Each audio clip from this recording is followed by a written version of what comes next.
A warm welcome to today's session of Population Explosion and Child Welfare. I am Dr. Anindita Gupta of Department of Human Development. Now, what is population explosion? Population explosion refers to the rapid and dramatic rise in the world population that has occurred over the last few hundred years. Now, we can very well see that there is an increase in the population, and it is 2.5 billion to 6.1 billion in 2000, and it will be 7.9 billion to 10.9 billion by 2050. Now, what do you mean by population explosion in India? Now, here we see that the present population of India in 2021 is 139,340,9038. That is 97% of increase in population from the year 2020. Now, from this, we can very well understand that there is an increasing trend of population in India as well. Now, this graph represents the increasing trend of population over the few years, and it is anticipated that it will go on increasing till the year 2050, as it has been represented by the United Nations. Now, what are the main effects of population explosion in India? Now, there are several points. The most important point is investment requirement. That is, if the population increases, then the economic growth should also increase. But there should be a lot of investment on this population. Then there is the problem for capital formation. That is, the amount we consume as consumers, that is affected due to population explosion. As the number of individuals increase, the consumers increase, and therefore there is less capital in the hands of the people. Now, it also affects in the per capita income. That is, if we have a certain amount of economic growth or economic growth rate, then the economic growth is, if it is divided among each individual, then we will see that the amount that remains with one particular individual is much less if there is a very high rate of population explosion. Then again, there is food problems. That is, the amount of food which we get is also directly related with the population explosion, or we may say that it is inversely related, because if the population is more, then the amount of food for an individual is less. Therefore, there is a shortage of fruit, grains and other food products in India also. Now, there is the problem of unemployment. That is, people are unemployed. That is because if the population is high, then the employment status is poor. There is low standard of living. That is, as there is scarcity of economic facilities, the shelters, the foods, etc. Therefore, the standard of living of individuals also is reduced. There is poverty, as this is because the per capita of income of every individual is poor if there is population explosion. Then there are a large number of unproductive consumers. That is, those consumers who are not able to produce something. That is, for example, if an individual is not economically stable, then we can say that that particular individual is unproductive. Then there are several social problems which are related to population explosion also. Now, there is more pressure on land because of population explosion. That is, we have already seen that the land is divided among individuals, if the number of people increase, then the division of the land also increases. Therefore, there is more pressure on land. Now, it also has a direct influence on the maternity welfare also. That is, if there is too much of population explosion, then we can understand that the maternal condition of the individual is poor, because there are certain limitations in maternal health also which needs to be catered. Now, there is pressure on the environment also. This may be due to economic problem, this may be due to the dumping of waste products which has been used by individuals. The more it is done, the more the pressure on the environment. Now, this is a chart which shows the density of the population, the growth rate, the birth rate, etc. I'll not be going into the details of it. Now, coming to child welfare. Now, what is child welfare? Child welfare is a term which is most often used in a general sense to encompass the broad scope of involvement by the state and its authorized professionals in assisting children and their families, both in case of abuse and neglect, and when families and children are found to be in need. Now, what is the purpose of child welfare? The purpose of child welfare is to promote the well-being, the permanency and the safety of the child, and it is the main way of helping a child in all types of families. Here I have mentioned in permanent families or in kinship, in adoptive families, etc., etc. Now, the problems that are faced by children, and they can be number of problems, but few of them are substance abuse, inadequate housing, health needs, parental incarceration, racial discrimination, etc. Child welfare encompasses each and every section of this population. Now, what are the child protection policies in India?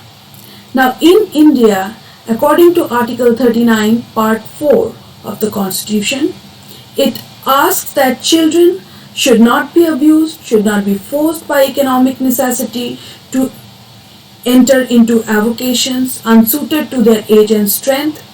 Then they should have the minimum freedom and dignity.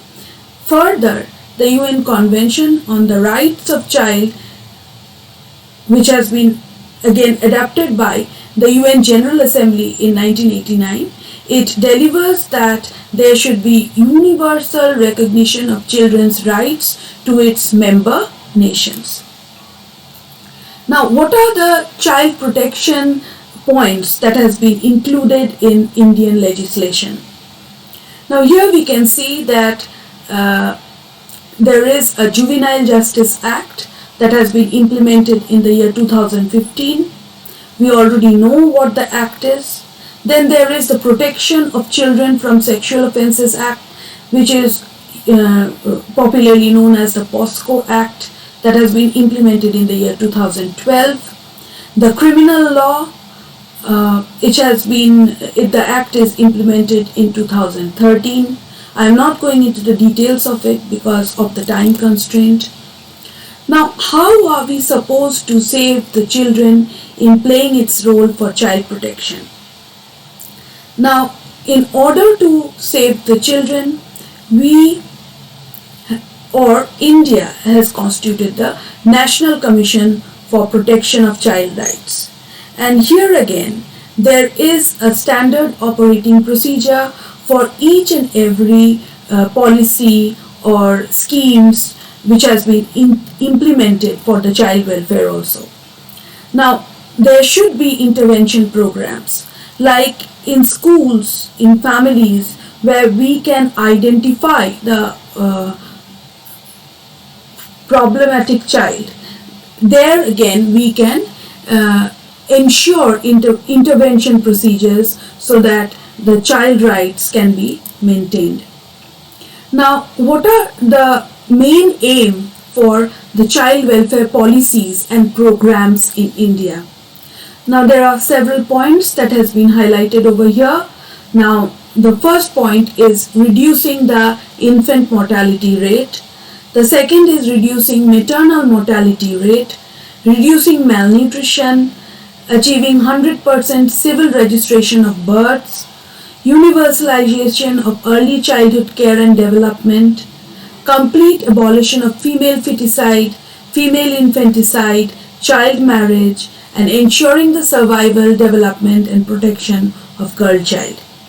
Now, improving water and sanitation coverage both in rural and urban sectors, securing for children all legal and social protections from all kinds of abuse, exploitations, and neglect. Now, complete abolition of child labor should be implemented, and monitoring and reviewing of the reform policies that has been implemented by the government should also be catered to.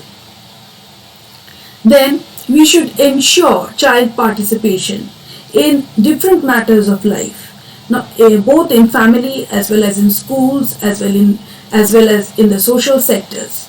Then we already know here that January 24th it has been declared as a National Girl Child Day. Now this has also its own meaning because we want to facilitate the importance of girl child in our society. Now, what are the constitutional safeguards for the Indian children? Now, there are several articles and acts that has been included in the Constitution. In those acts and articles are Article 15, which states about the discrimination due to any religion, sex, race, caste, etc. Article 21A, which provides compulsory education for each individual. Article 24 is that none of the child should be employed in a very hazardous setting. Article 39 states that each and every children should be given equal opportunity for freedom and their dignity and to maintain their dignity, and they should develop their own moral values in their own particular setting. Article 45, it states that the state shall endeavor to provide early childhood care and education to each and every children till the age of 6 years. Then Article 243G, it states that Entrust program should be specially adapted for the care of women and child development. It is not only in the urban sectors, it is also for the rural sectors where it is implemented through panchayats. Now, these are the different acts that has been implemented. The first one is the Hindu Adoption and Maintenance Act. The next is the prenatal diagnostic techniques, that is where the government has imposed rules that before the birth of the child, their sex cannot be identified. Then it is on the topic of immoral trafficking, where children are sold out to other countries or even in our country.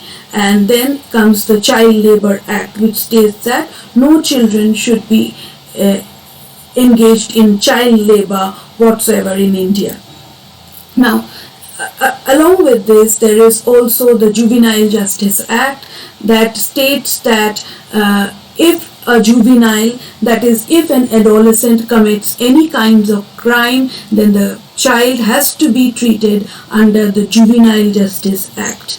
Then there is the act under the prohibition of child marriage, where child marriage has been prohibited before a particular age, that is 18 years for the girls and the 21 years for the boys. Then in the policies and schemes, we have certain schemes which help children, that is the ICDS scheme, Then the ECCE program, that is Early Childhood Care and Education Program. I am not going into the details of that. Then the schemes for the health and nutrition of children include the different programs that has been initiated by different ministries, especially in Ministry of Women Welfare, Women and Child Welfare. Now these programs or policies, they mainly implement the proper health condition for the children, their immunization, their nutrition, and how to avoid malnutrition, their education, and it caters to the all-round development of the child. Now, in the National Rural Health Mission scheme, it mainly encompasses the programs that is related with the health of children and their mothers. Now, in the education scheme for children, there are several schemes. One most important scheme that can be mentioned is the Sarva Shiksha Yojana. Now, in this scheme, the government takes an initiative to give primary education to children till 3 years of age, and after that also the education is provided by the government schools that has been set up in different areas of the country. Now there are other programs like for rehabilitation process also, that is there is the juvenile justice scheme that is there, that is the child helpline, that is child budgeting centers that control budgeting frameworks for children, for policies and for schemes of children. Then elimination of child labor programs, they are also there. And this is implemented by the Ministry of Labour, Government of India. Now coming to there are other rehabilitation schemes also, like Shishu Griha scheme, which provides adoption for children who do not have parents of their own. There are certain schemes for the welfare of the orphans and the destitute children, and there are certain schemes that stops child trafficking and trafficking of women. There are several such schemes that promotes rehabilitation. Now in conclusion, we can say that the government as well as the NGOs, they are tirelessly working for the protection of the children who are pushed into child labor, children who are facing abuse, then children who are trafficked, then the children who have faced calamity and emergency situations. Now it is not only the work of the government, it is the work of individuals like us, individuals like you people, who can involve in certain kinds of work which can facilitate the upliftment of child welfare in India. Now this brings me to the end of my presentation. The total presentation would be available to the college, and you can just go through the slides if you need to study more about the presentation. Thank you.